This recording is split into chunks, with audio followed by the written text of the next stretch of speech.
ஆண்டவராகிய இயேசு கிறிஸ்துவின் நாமத்துக்கு மேன்மை உண்டாவதாக.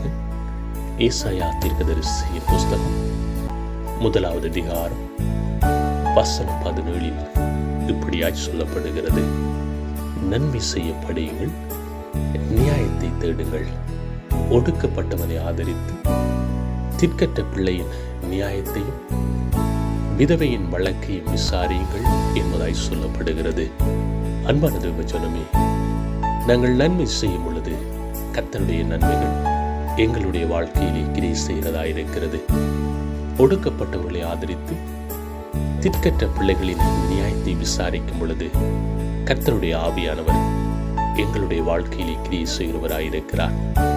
ஒடுக்கப்பட்டவர்களை நாங்கள் ஆதரிக்கும் பொழுது, ஒடுக்கப்பட்டவர்களின் தேவைகளை நாங்கள் நிறைவேற்றும் பொழுது கர்த்தருடைய நன்மைகள் எங்களுடைய வாழ்க்கையிலே கிரியை செய்கிறதாயிருக்கிறது. அன்பான தேவஜனமே, ஒடுக்கப்பட்டவர்களை கர்த்தர் ஆதரிக்கிறவராயிருக்கிறார். ஆண்டவராகிய இயேசு கிறிஸ்து உங்களை ஆசீர்வதித்து உங்களை பாதுகாப்பாராக. God bless you.